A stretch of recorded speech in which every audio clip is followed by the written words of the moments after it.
Bom dia, irmãos. Nós vamos primeiro abrir as palavras aqui em Gênesis 22, verso 5.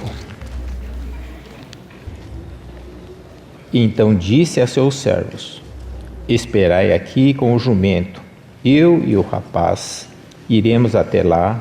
Havendo adorado, voltaremos para junto de vós. Vamos voltar naquele trecho que nós conhecemos bem, que é João capítulo 4. Vamos começando a ler a partir do verso 19. Senhor, disse-lhe a mulher, vejo que tu és profeta. Nossos pais a adoravam nesse monte. Vós, entretanto, dizeis que em Jerusalém é o lugar onde se deve adorar. Disse-lhe Jesus: mulher, podes crer-me que a hora vem, quando nem neste monte, nem em Jerusalém adorareis o Pai. Vós adorais o que não conheceis. Nós adoramos o que conhecemos, porque a salvação vem dos judeus. Mas vem a hora, e já chegou, em que os verdadeiros adoradores adorarão o Pai em espírito e em verdade. Porque são esses que o Pai procura para seus adoradores. Deus é espírito, e importa que os seus adoradores o adorem em espírito e em verdade. Vamos mais uma vez orar. Querido Deus, nós queremos mais uma vez pedir que Tu esteja aqui conosco. Queremos pedir que Tu nos ensines a adoração.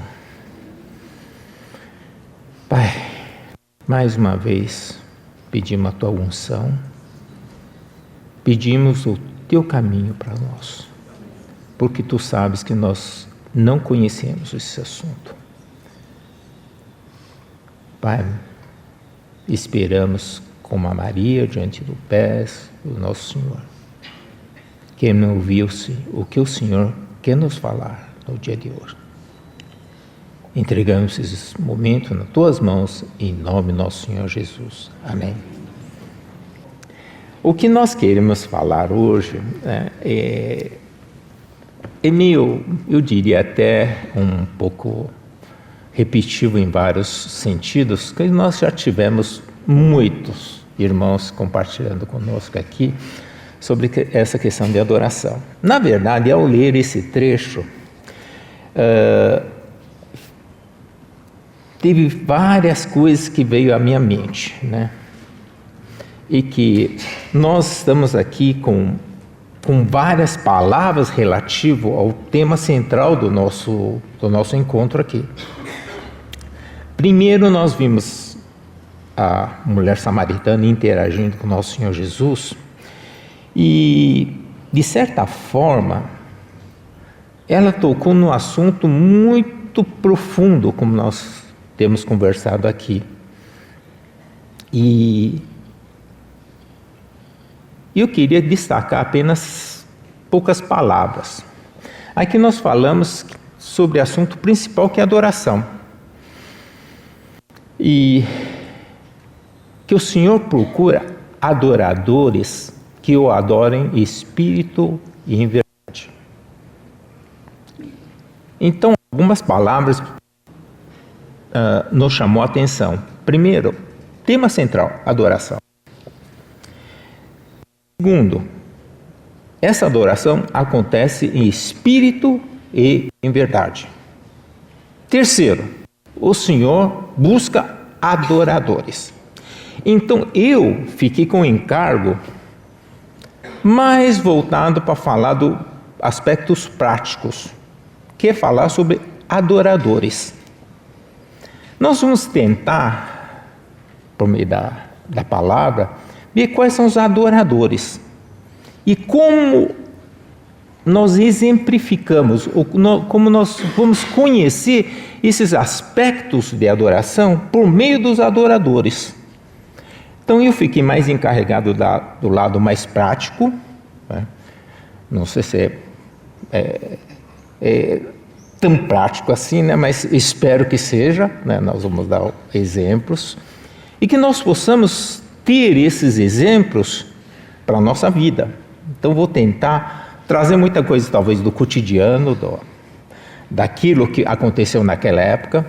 Nós vamos ver nas pessoas que são os adoradores, tanto do Velho Testamento como do Novo Testamento, e talvez alguns aspectos que sejam do dia a dia da gente, né? Portanto, eu vou talvez relembrar algumas coisas, né, não querendo ser repetitivo, sobre o que já foi falado, né? Primeiro, o irmão Mário trouxe aqui o assunto sobre o que é adoração, né? Que é uma atitude de prostração, de colocar nosso rosto em terra, de entregar ao Senhor o que o Senhor nos deu, né? Esses são aspectos diretamente ligados à oração, em espírito e em verdade. Nossa adoração deve ser em espírito e em verdade. E quando nosso Senhor Jesus interagiu com a mulher samaritana, ele enfatizou esses pontos. E o irmão Claudemir também acabou de mencionar aqui sobre como nós devemos adorar em espírito e em verdade. Eu vou tentar exemplificar alguma coisa, né? Então, primeiro, interagir, o que eu gostei muito de ver, ter muitos jovens aqui dessa vez, né? Um motivo de grande alegria para a gente poder interagir com vocês. Eu vou ver se vocês lembram, provavelmente todos vocês já sabem, que cada ano o dicionário Oxford, ele elege a palavra do ano, né? Alguém sabe qual é a palavra do ano de 2017? Hein? É youthquake. Né? Então, se não sabe, então, se não ficaram sabendo, youthquake quer dizer terremoto de jovens. Essa é a palavra mais falada ou mais popular no ano passado. 4, 5 dias atrás, fechou o ano, eles levantaram e sentiram que essa palavra é a palavra do momento. E do ano de 2016, qual é a palavra do ano do dicionário Oxford? Fake news. Então, Lawrence, eu não estou entendendo por que está falando isso. O que está se dizendo que no ano de 2017, a importância dos jovens ficou muito marcado. Os movimentos dos jovens, o que os jovens pensam, isso está sendo colocado como o motor do nosso século. Então, por isso, quando eu vejo jovens aqui, eu consigo sentir, né, por que a sociedade de hoje presta tanto atenção aos jovens. Esse é um assunto que eu não vou esgotar aqui na ministração de hoje, mas também na nossa fala de amanhã, né. De alguma forma, nós temos que entender que hoje a sociedade está muito pautada pelos jovens. E vamos voltar no ano 2016, que foi o ano da eleição do presidente dos Estados Unidos. E uma palavra ficou famosa, chamada fake news.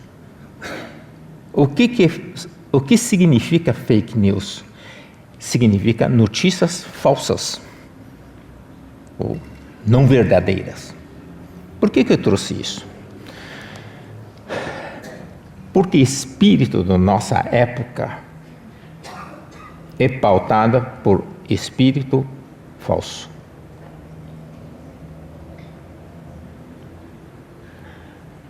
Isso é consumido nas redes sociais de maneira indistinta. Segundo alguns estudos, mais de 50% das notícias que nós lemos não são verdadeiras. E não apenas nós acreditamos, como passamos as notícias para frente.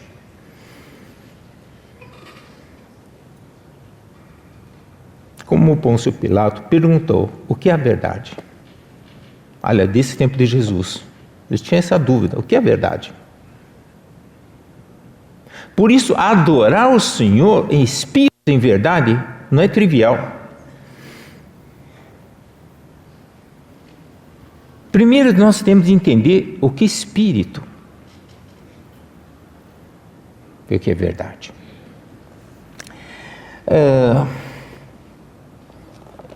Você sabe que eu sou meio intrometido, né, em algumas coisas que talvez já não deveria ser no meu radar hoje, mas ainda na faculdade eu me engajei em alguns grupos de pesquisa na área de inteligência artificial.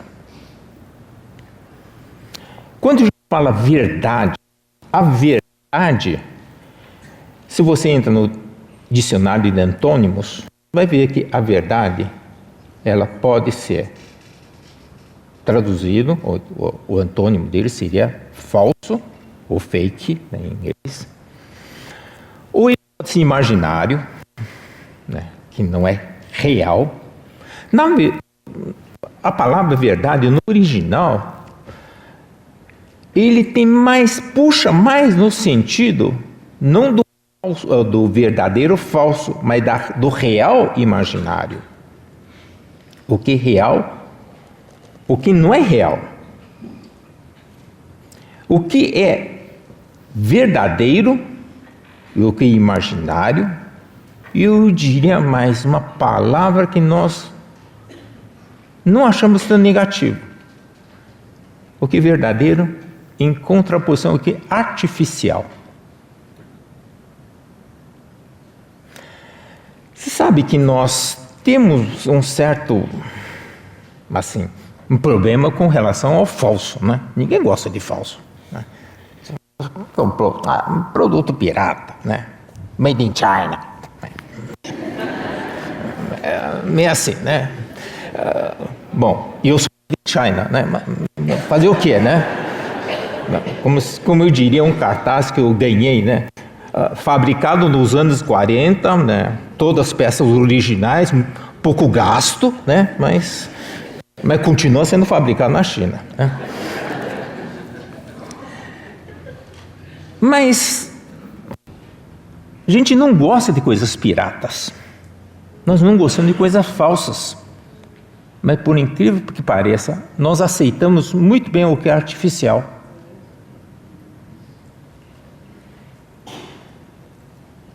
Do real para artificial é um detalhe, mesmo detalhe que a gente não temos problema. Nossas comidas são artificiais, né? Você vai ver que muita coisa da nossa vida é artificial e nós aceitamos bem. E a grande onda do momento, principalmente quem está na área de tecnologia, é inteligência artificial. A gente fica estudando machine learning, deep learning, sistemas cognitivos e assim por diante. Tudo artificial. Quando você pega um telefone e liga para uma concessionária qualquer reclamando, sabe quem que está respondendo lá para você? Um robô. Se você não prestar atenção, você pensa que está falando com uma pessoa. Não. Você está falando com um robô, totalmente artificial. E às vezes eu até gosto. Por quê? Ele responde mais precisamente do que uma pessoa. A nossa sociedade é pautada muitas vezes por aquilo que é artificial e nós achamos uma boa. adoramos drone, adoramos robótica, adoramos um monte de coisa, né? Eu não fui assistir, né? Tem uma nova série de Star Wars, né? Cheio de robôs, né? De achar aquele butininho, né? Coisa assim, né? Hoje nós temos aspirador que aspira sozinho, acaba a bateria, ele vai para o lugar para se carregar automaticamente. A gente acha tudo bom.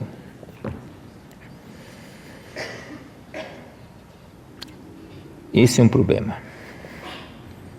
A nossa adoração é uma adoração espírito e artificial. Não combina. O espírito só combina com a verdade.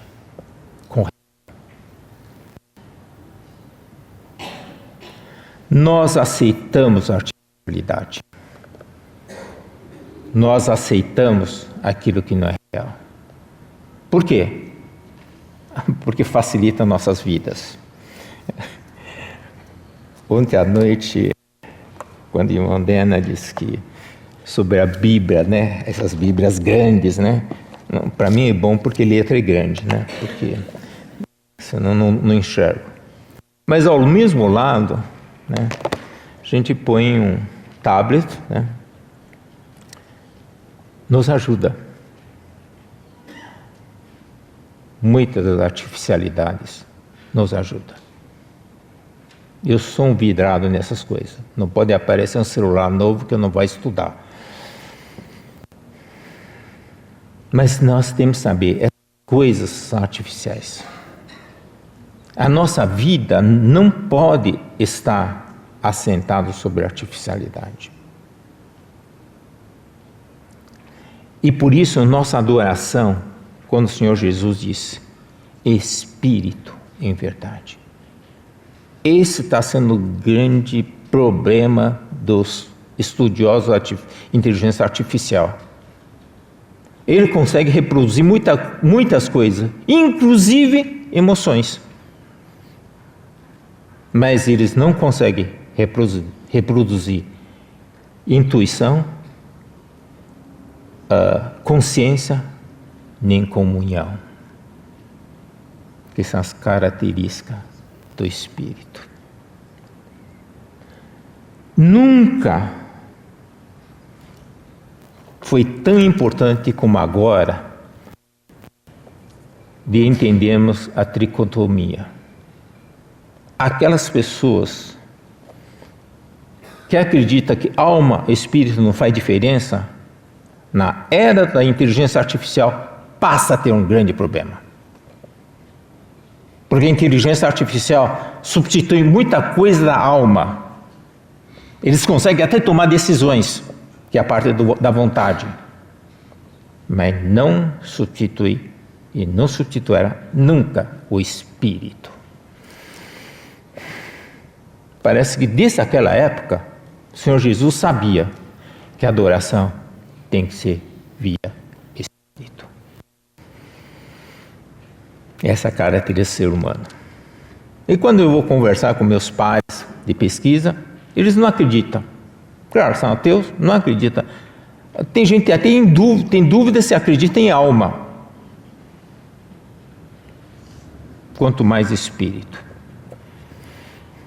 Espírito é fundamental para nós.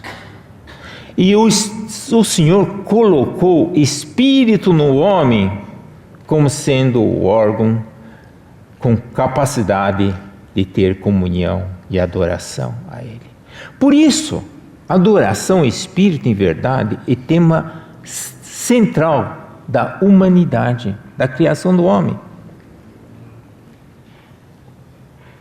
Quando a mulher samaritana conversou com o Senhor Jesus, ela tocou no ponto central da criação do homem, que é a adoração. Por quê? A adoração só pode acontecer por meio do Espírito. Bom, eu posso eu preciso terminar essa parte, porque eu preciso entrar nos exemplos da adoração. E nós vamos ver, então, o papel fundamental dessa parte da adoração espírito em verdade, que acontece naquele ser, naquele homem e mulher que Deus criou, da nossa leitura no Gênesis. Nós sempre achamos que nosso mundo agora é um mundo em transição. É verdade. Mas essa parte nunca esteve em transição. Desde a criação. Por isso é fundamento para nossas vidas entendermos a adoração em espírito, em verdade. Bom, eu não preciso repetir porque eu tenho certeza que vocês estão convencidos disso, né? Então, o primeiro exemplo que nós queremos estudar fica em 1 Samuel, capítulo 1, do verso 11 a 18, e eu não vou ler, né? A gente vai ter muitos trechos, mas a gente vai perceber que esse trecho vai nos falar da pessoa de Ana. Então vamos começar o exemplo por meio da personagem chamada Ana. A Ana foi uma das mulheres, né? Temos registrado várias mulheres, né? Nesse sentido, começando com Sara, que tiveram problemas em engravidar e ter filhos. A Ana também teve esse problema. E aquele tempo, para a mulher daquela época, uma mulher que não conseguia se engravidar era um problema de vergonha para ela. E ela tinha um peso muito maior, porque Elcana, né?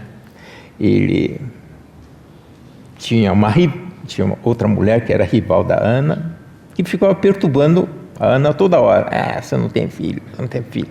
E ela ficava amargurada, era chorosa, murmurava e ficava orando, pedindo um filho. Pedindo filho para quem? Para o marido. O marido dizia: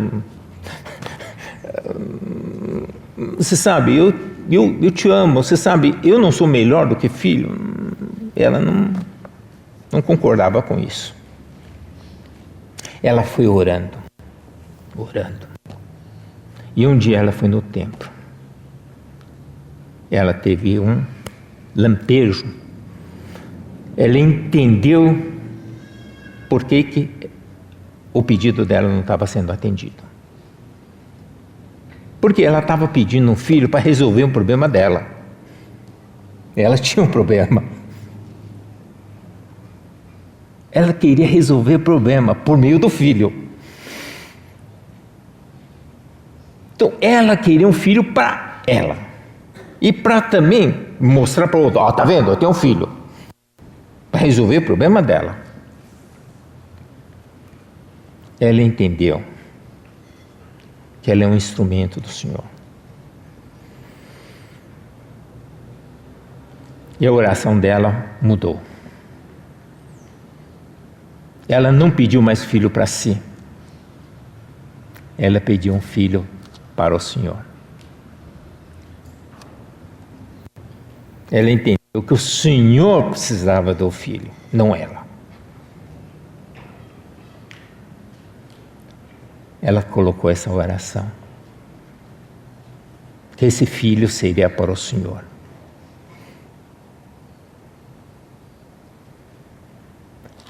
O Senhor atendeu a sua oração.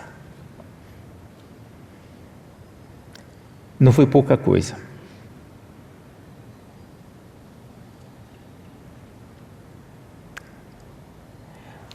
Quantas vezes nós oramos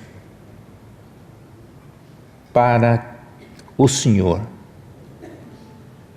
Quantas vezes nós pedimos as coisas para que o resultado seja para o Senhor. Ou quantas vezes nós pedimos para nós. Por que essa oração foi tão agradável ao Senhor? Porque o Senhor precisava do Samuel. Por que o Senhor precisava do Samuel? Aliás, há uma série de estudos que eu acho que, se vocês puderem resgatar, seria interessante. E o processo de restauração do Senhor, são os princípios de restauração do Senhor. Você sabe que Israel, naquela época, no tempo da Ana, foi logo depois dos Juízes, né? Vocês lembram da história, né? Foi quando o povo de Israel saiu do Egito, foi para Canaã, da terra que mana leite e mel, e grande advertência que o Senhor tinha para com o seu povo, que não adotasse os costumes do povo.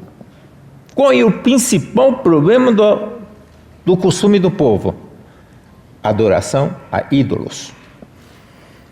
E você vai ver que o povo de Israel, eles caíam sistematicamente em pecado nessa questão de adoração a ídolos.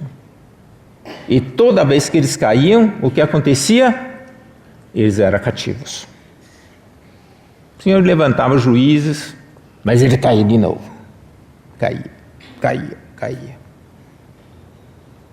Até que um ponto que a nação de Israel era totalmente dominada pela terra, o povo da terra, que eles tinham conquistado, que eles tinham tido vitória, mas eles começaram a perder por meio da adoração a ídolos, ou seja, uma adoração errada.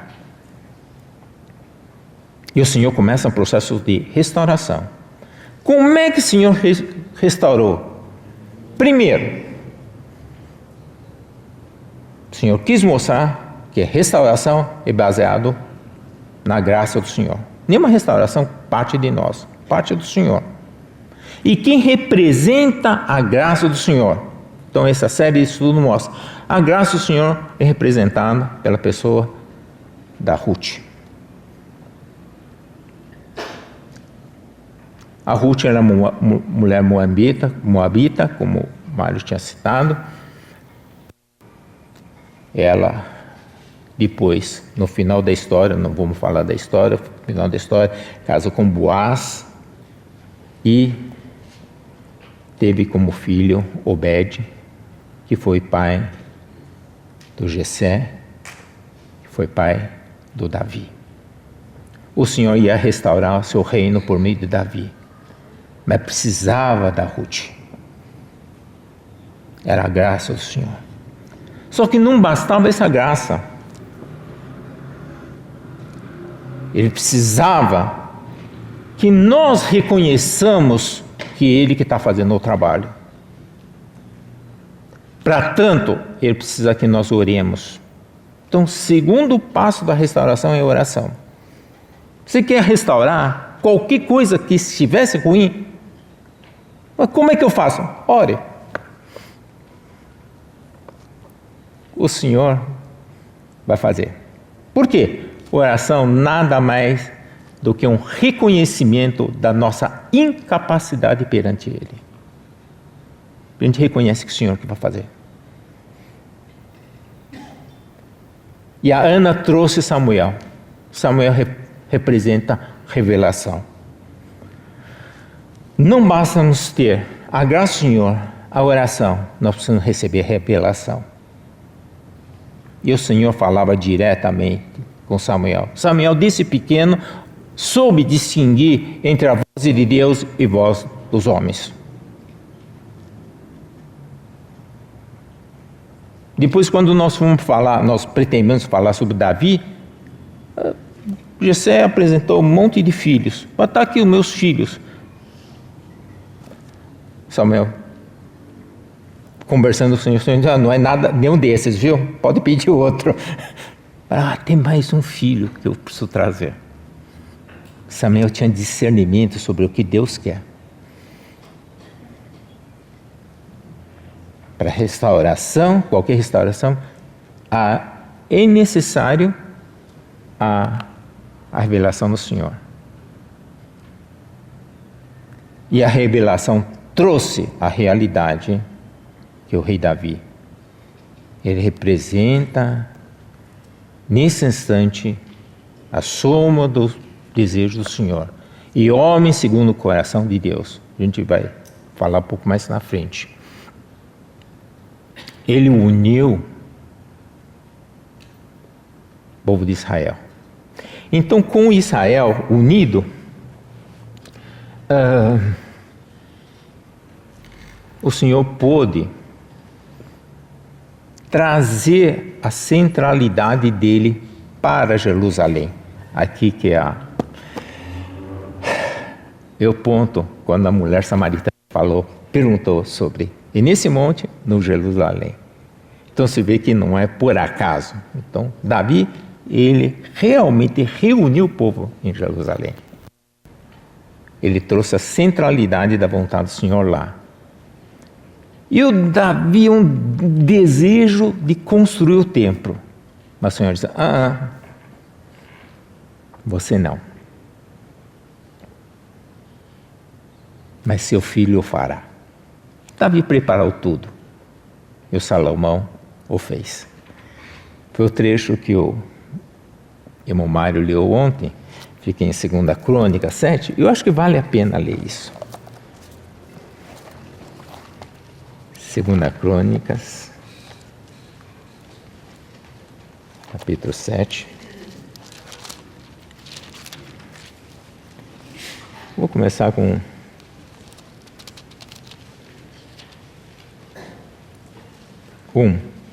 Tendo Salomão acabado de orar, desceu fogo do céu e consumiu o holocausto, e o sacrifício, e a glória do Senhor encheu a casa.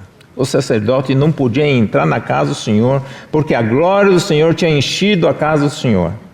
Todos os filhos de Israel, vendo descer o fogo e a glória do Senhor sobre a casa, se encurvaram com o rosto em terra sobre o pavimento e adoraram, e louvaram o Senhor. Porque bom, porque sua misericórdia dura para sempre. Que bacana. Salomão representa a sabedoria. Sem sabedoria não há processo de restauração.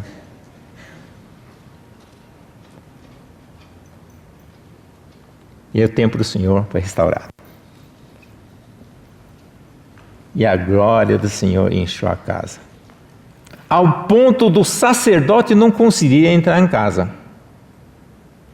Você sabe, o Senhor cheio de senso de humor, né? Nesse momento de clímax, né, do templo, você sabe, o Senhor disse, sacerdote, você fica lá de fora, tá? Você sabe que os sacerdotes são doidos para compartilhar da glória do Senhor, né? O Senhor, vocês ficam lá de fora, porque essa é minha hora. É a minha glória que está aqui. Vocês ficam lá, olha, junto com os outros, vocês adorem o Senhor, tá? Os sacerdotes ficam fora da casa do Senhor e o povo se curva e adora o Senhor. Porque o Senhor pôs um lugar para adoração. A gente está falando da sombra do Velho Testamento. Mas assim mesmo, a gente consegue contemplar essa cena do povo adorando. Na verdade, todo esse processo foi o processo que o Senhor fez de restauração até trazê-los à adoração. Adorar Deus verdadeiro. Porque Israel era adorador de ídolos. A Ana foi um instrumento bem no meio utilizado por Senhor que esses processos de restauração se dê. E agora o povo está adorando com a casa cheia, com a glória do Senhor enchendo a casa. Estou falando o lado irônico que o sacerdote de fora, junto com o povo adorando. Mas uma cena linda. por meio da oração da Ana. Como é importante nós orarmos pela restauração do Senhor. Às vezes de maneira imperceptível. Eu diria, a Ana, ela tinha uma visão muito, muito clara do que o Senhor quer. Tanto é que, se a gente pegar o versículo 28, 1 Samuel 1, 28, vamos voltar lá. Quando esse menino, né, foi desmamado, cresceu um pouco, a Ana trouxe o Samuel consagrando ao Senhor. No verso 28 diz: pelo que também trago como devolvida ao Senhor e por todos os dias que vive, pois do Senhor o pedi. Ele pediu aquilo do Senhor para o Senhor, e a Ana devolveu ao Senhor. A última frase: e eles adoraram ali o Senhor. A coisa mais preciosa uma mãe pode ter é seu filho. Mas ela sabia que esse filho era do Senhor. No momento que eu trouxe de volta à casa do Senhor, ela se prostrou e adorou.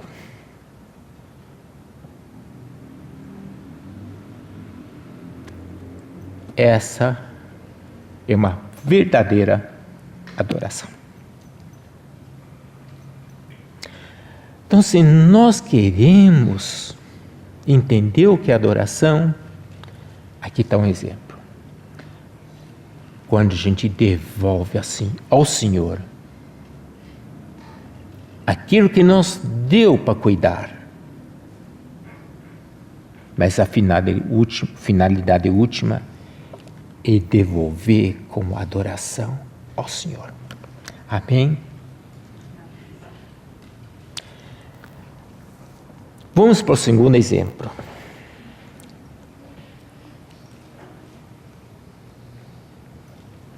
Bom, como não podia deixar de ser, o segundo exemplo é Davi, né? Sabe, Davi é difícil de falar dele. Por que é difícil? Porque, segundo Spurgeon, né, que tem um livro, eu tirei o livro para tentar preparar alguma coisa, e eu fiquei assustado, né? O conjunto de livros chama O Tesouro do Davi, né? E 2 volumes dessa idade, né? Eu olhei para aquilo lá, falei, não vai dar, né? Eu tenho 1 hora aqui, não vai dar nem para começar, né? Spurgeon, que era rei dos pregadores, ele é tão precioso, os salmos. Nós sabemos dos 150 salmos, com certeza 73 é dele, porque foi nominal, é dele. Tem 12 de Asaf, depois tem de Moisés, tem vários outros autores. Mas ainda tem 51 outros salmos que a gente não sabe quem é o autor. Tem o filho de Coré, que tem 9. Mas desses 51, provavelmente grande maioria também era do Davi. Assim, se você olhar, tem um salmo antes, que era do Davi, outro depois, do meio, provavelmente do Davi também. Mas não estava escrito no título que é Salmo de Davi. Se a gente lê Salmos, a gente vai perceber a riqueza do coração do Davi para com o Senhor. Tem alguns salmos que são emblemáticos. Sabe, eu estou perdendo um pouco a sequência, mas de repente vem isso para mim.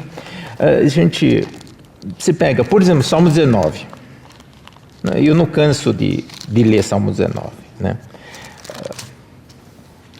Os céus proclamam a glória de Deus e o firmamento anuncia a obra das suas mãos. Um dia discurso a outro dia, e uma noite revela o conhecimento a outra noite. Não há linguagem, nem há palavras, e dele não se ouve nenhum som. No entanto, por toda a terra se faz ouvir a sua voz e as suas palavras. Até os confins do mundo, aí pôs uma tenda para o sol. Claro, a partir do versículo 7, a gente tem até Coríntios que fala isso. A lei do Senhor é perfeita e restaura a alma. O testemunho do Senhor é fiel e dá sabedoria aos simples. Os preceitos do Senhor são retos e alegram o coração. O mandamento do Senhor é puro e ilumina os olhos. Assim por diante. Até que no final diz, as palavras do meu lábio e o meditar do meu coração sejam agradáveis na tua presença, Senhor, rocha minha e redentor meu. Não temos dúvidas. Davi, o poeta, era um adorador. Ele tinha a sensibilidade do adorador. Ele sabe muito bem como adorar. Ele é escritor de salmos. Se nas nossas comunidades nós não sabemos, como é que nós vamos adorar o Senhor? Se não souber, eu diria, mais simples, lê salmo. Não precisa fazer mais nada. É só ler salmo. O irmão lê um salmo, outro irmão lê outro salmo. Na prática, a adoração corporativa é tão simples. A não ser que faz. Começa com o Salmo 1. Tem 150 salmos para ler. Começa de manhã, se dá à noite e você está lendo o Salmo.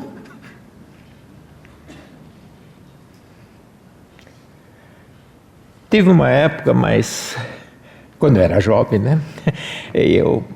A gente pensou muitas vezes em colocar música em todos os salmos. Que não seria tão bom a gente poder fazer isso? Teremos adoração.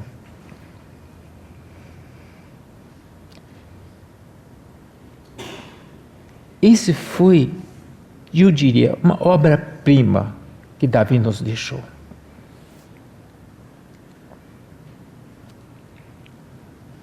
Ele era adorador pela sua obra aqui. Mas voltemos para falar um pouco do Davi. No 1 Samuel, quando ele primeiro foi escondido pelo Jessé, descoberto por Samuel, ungido por Samuel, e a partir daquele momento, a partir do capítulo 16, e foi interessante porque, e eu vou só ler um pouquinho, né? Todos nós sabemos, né? Desse tempo de escola dominical, né?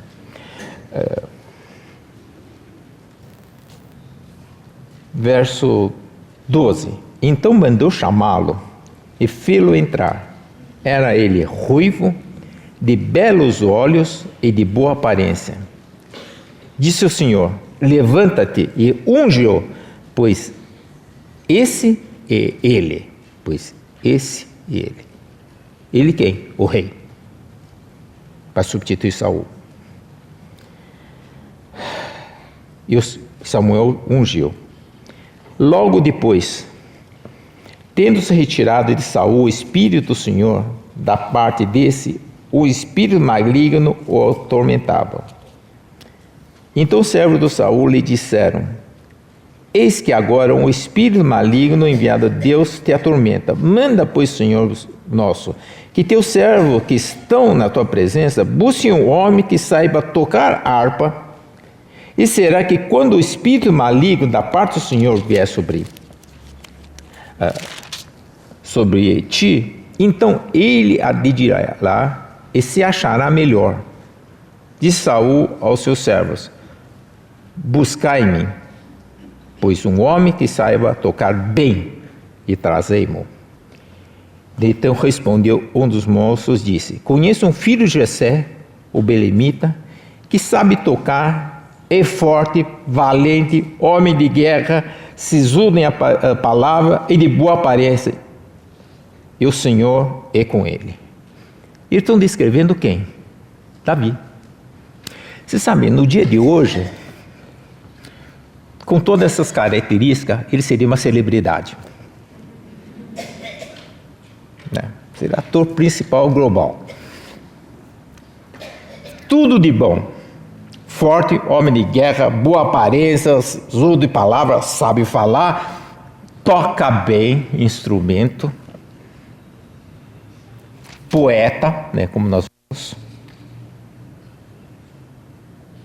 Era uma pessoa excepcional.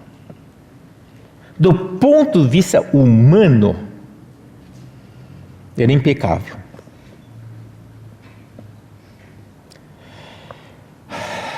Aí reside o problema.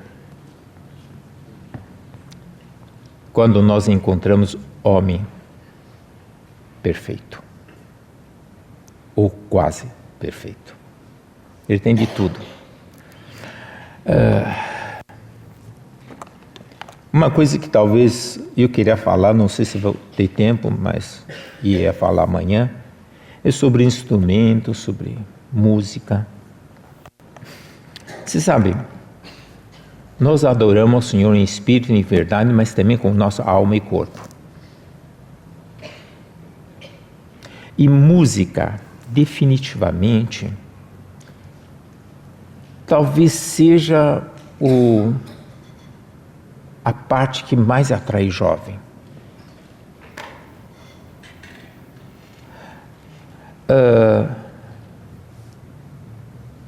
As pessoas mais conhecidas por nós, claro, para alguns podem achar que ser esportista ou não sei o quê, mas cantor nunca saiu de moda. Músico nunca saiu de moda. Quando olho os jovens andando, eles estão com fone de ouvido direto nas músicas. E ser músico hoje é um atrativo muito grande. Vou falar isso mais para frente. Então nós olhamos, muitas vezes a gente lembra na escola dominical Davi e Golias. Parece que o fato marcante, claro, antes disso ele já tinha matado o leão, o urso, etc., com a mão, pouca coisa.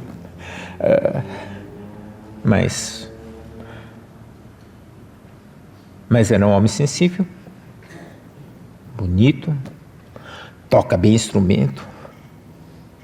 É difícil achar uma pessoa assim, cá entre nós,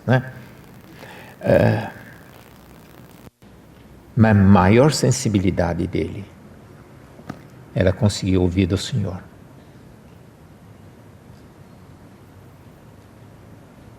Se ele conseguiu escrever esses salmos, porque ele conhecia o coração do Senhor, como está escrito em Atos 13. Era um homem segundo o coração de Deus.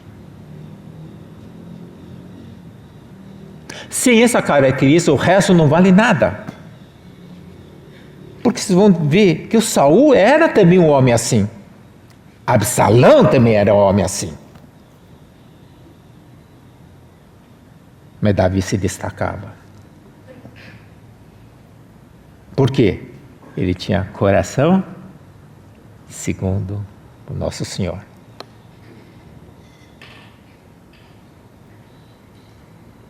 Quantas vezes nós buscamos todas essas características externas, esquecemos que o que valia era o coração dele.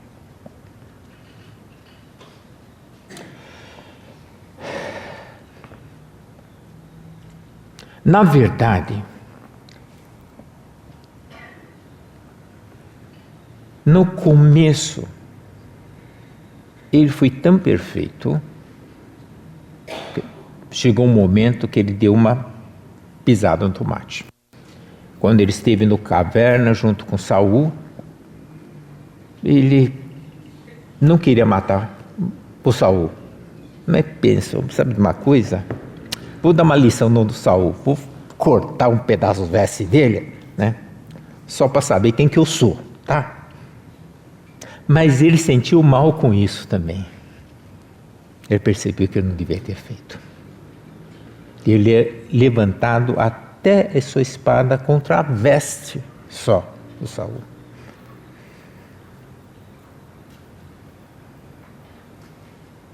Dona Mário ontem leu, ele mesmo sabendo que ele foi ungido no lugar do Saul, ele prostrou em terra, dizendo que não devia ter feito isso.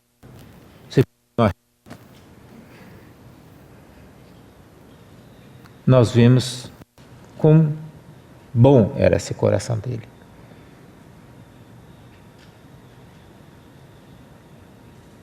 Só que depois ele conquistou todo Israel, uniu. Aí ele se tornou rei de verdade, ou seja, rei do palácio. Um rei palaciano. Esse é um problema. Quando você se estabiliza e você começa a levar a vida confortável.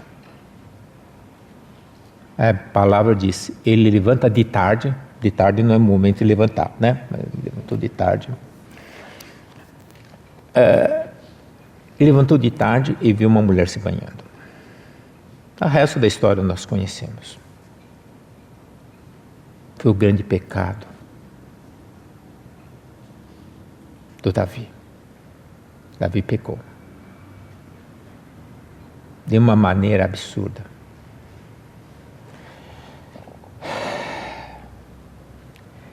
E o que aconteceu?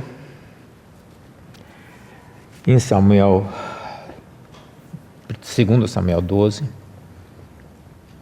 quando ele foi advertido pelo profeta, foi quando ele acordou, pequei. E o Senhor fez adoecer o filho dele. E o que Davi fez? Davi jejuou, pôs pano de saco em si, orou ao Senhor para que o Senhor curasse o filho. Estava no aposento.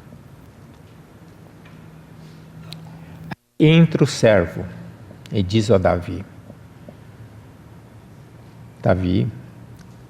eles tinham medo de falar para Davi, seu filho morreu. Qual foi a reação do Davi? Então a palavra diz, então Davi se levantou da terra, lavou-se, ungiu-se, mudou-se de veste, entrou na casa do Senhor e adorou.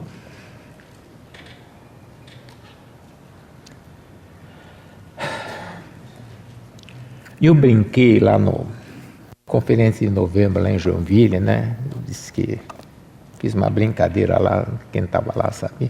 Falei, eu sou contra a gente furar a fila, né? O que significa isso, né? Eu sou contra os filhos morrer antes dos pais, né? Não atropela a fila, né? Como meus pais faleceram, né? Eu sou próximo da fila, então é comigo, tá? Vocês ficam.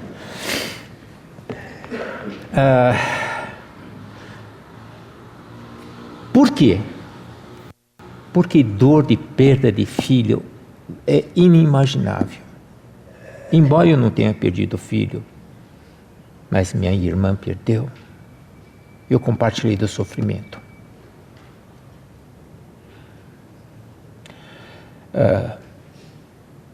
Eu tive o privilégio de ver expirar o meu pai e minha mãe. É uma dor, mas é diferente. Eu diria, conseguir cuidar dos meus pais até o último dia da vida dele, é um privilégio da minha parte. Mas ver perda do filho é inimaginável para quem não tem filhos. Davi perdeu seu filho. Levantou-se, lavou-se, ungiu, entrou na casa do Senhor e adorou.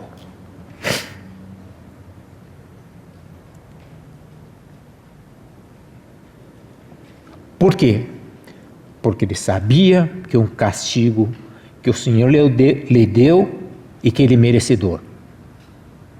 E a aceitação desse castigo demonstra o caráter dele.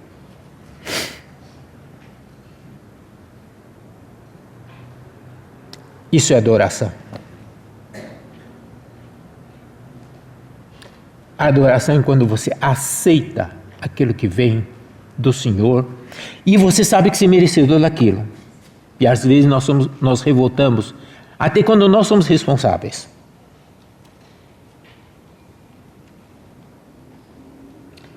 Assim como aconteceu mais de uma vez, o mesmo fato depois, o seu filho Absalão se revoltou contra ele. Absalão morreu. Ele chorou, mas adorou.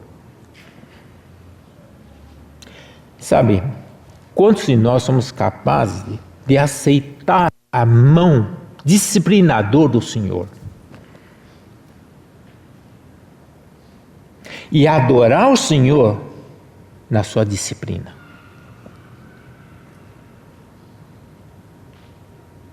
Para uma pessoa que era rei amado, admirado, que está no coração do povo.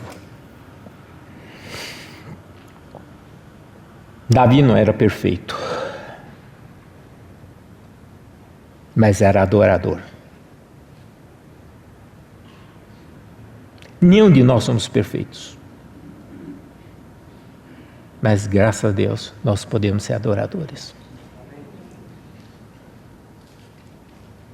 O Senhor aceita a nossa adoração quando a gente reconhece quem Ele é. Vamos examinar, na verdade, o primeiro adorador deveria ser Jó.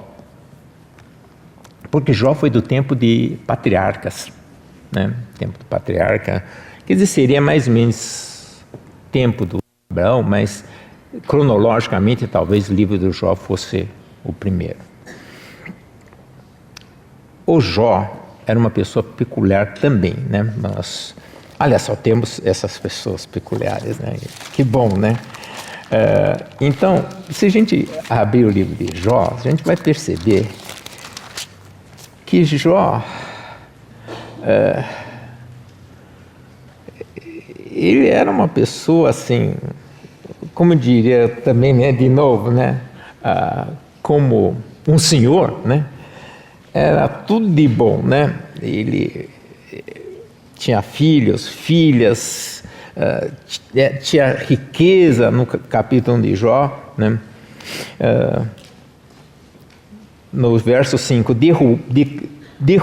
decorrido o turno dos dias dos seus banquetes, chamava Jó aos seus filhos e os santificava. Ele levantava-se de madrugada e oferecia o holocausto segundo o número de todos eles, pois dizia: talvez tenha pecado meus filhos, blasfemado contra Deus em seu coração. Assim o fazia Jó continuamente. Veja, o Jó tinha um papel de sacerdote também, mas ele era adorador. Pense sempre. Até que um dia acontece alguma coisa nos lugares celestiais. Esse acontecimento foi interessante.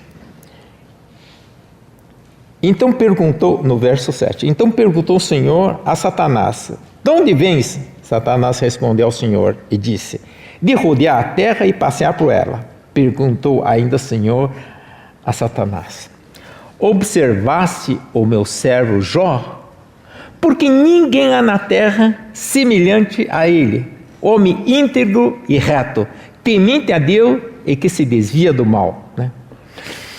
Veja, não sei quantos jovens aqui estão procurando emprego, alguma coisa assim, né? Vou procurar. Você sabe, uma das coisas mais importantes quando você quer procurar qualquer coisa assim, você fala, eu quero uma carta de recomendação. Então, a quem você vai pedir uma carta de recomendação? Não, uma pessoa influente que tenha, né, que seja marcante na sociedade. O Jó tinha uma carta de recomendação, né, sobre ele, né? Adivinha quem recomenda ele? Deus. Você fala, o que você vai carta de recomendação? Deus dá uma carta de recomendação para Satanás. Ó, você viu meu servo Jó? Okay? O Satanás não. Mas também, né? Assim também, né? Não dá, né? Então Deus, tá bom. Você faz o que quiser com ele. Só não tira a vida dele. Pronto. Foi lá. Acabou com tudo o que ele tinha.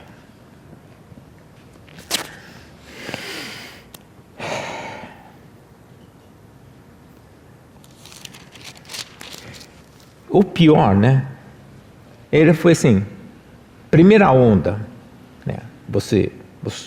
Cara, veio fogo, não morreu isso, foi uma notícia atrás da outra. Ele lá, próximo, próximo. Enquanto um estava terminando da má notícia, o outro já chegou para.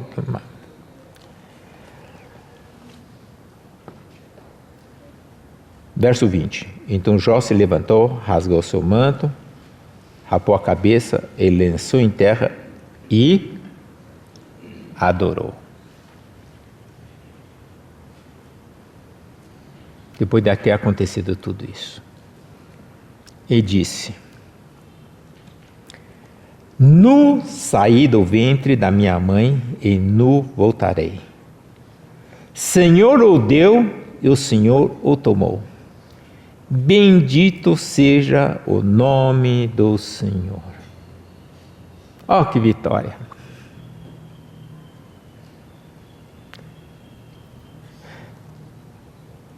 Toda vez quando eu perco alguma coisa que eu acho que não devia ter pedido, eu lembro desse versículo.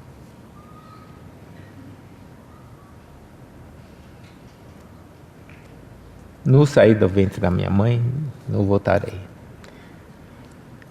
Tudo que nós temos foi o que o Senhor nos deu. Ele tem todo o direito de tomar. Jó estabeleceu um marco para nós entendermos. Nada somos e nada temos, tudo é dele.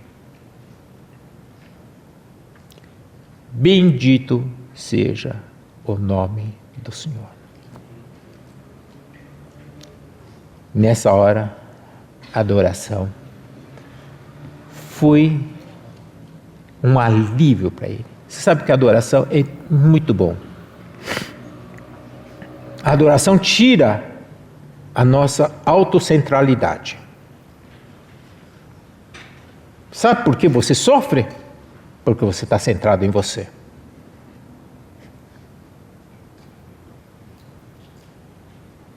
Tira a centralidade sobre você. É o grande remédio. Eu tive curiosidade de estudar durante um tempo agora, uns anos, sobre psicanálise. Eles ficam falando, mas também, né? A importância sobre si mesmo só pode dar nisso. No momento que você adora, o objeto não é mais você. Você tira a centralidade de você. Ele saiu mais do que vencedor nessa hora, por meio da adoração. por meio do reconhecimento da total soberania de Deus na sua vida. E nessa hora, o Jó teve vitória e o Senhor teve vitória sobre Satanás.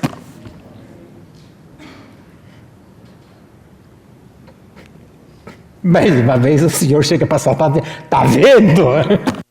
Esse é o Jó. Foi o cara que deu carta de recomendação. Vê que não deu carta de recomendação, matou, ó, tá vendo?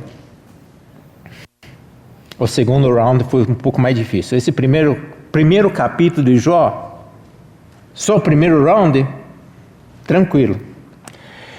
O segundo round, o Jó teve um grande problema. Seus amigos, ou pseudo-amigo, sei lá, né?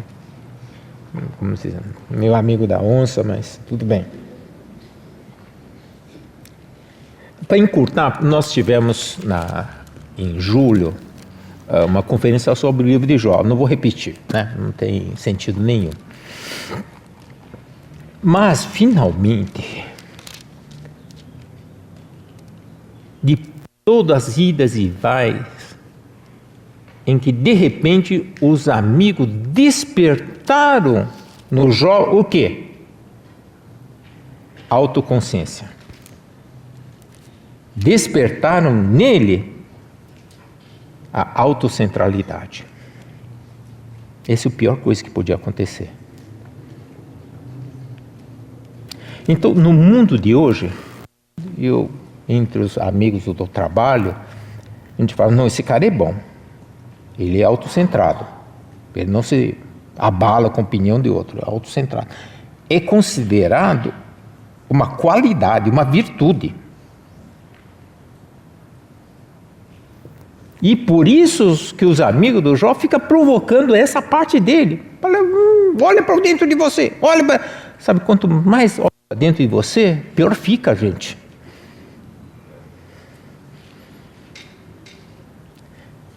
E às vezes quando a gente vai consolar uma pessoa, né? Aí a gente fala: não se preocupe, eu também passei por isso. Você sabe, quando você começa a contar a sua experiência, você sabe o que você faz? Você provoca ele pensar na sua própria experiência. Eu diria, a gente está dando um do amigo do Jó.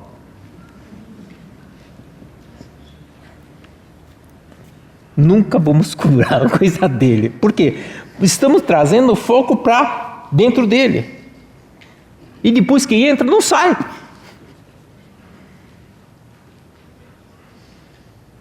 Ele vai ter que ter muito divã, né? Você sabe o que o terapeuta faz, né? Você fica do lado, fica falando, para ver se sai alguma coisa, né?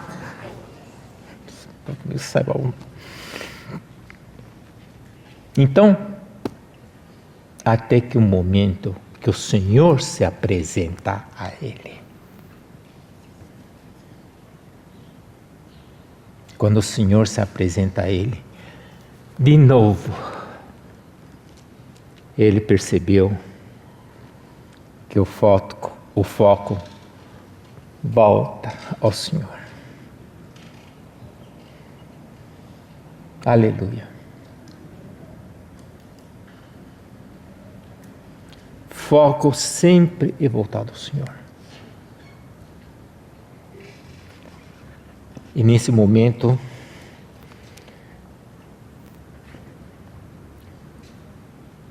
o Jó disse: eu te conhecia só de ouvir, em 42, 5 e 6. Mas agora os meus olhos te veem. Por isso me abomino e me arrependo no pó e na cinza. Ele volta no estado original de adoração. Porque de novo ele lembra do Senhor.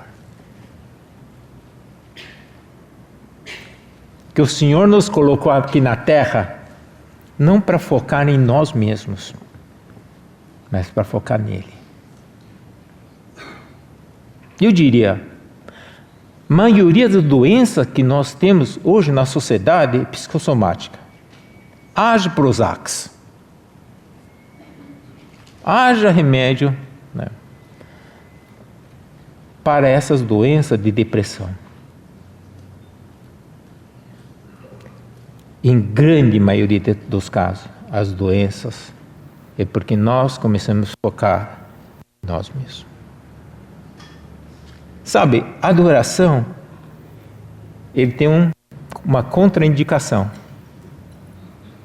É te curar das doenças físicas. Porque você tira foco de você. Tira foco da autocomiseração.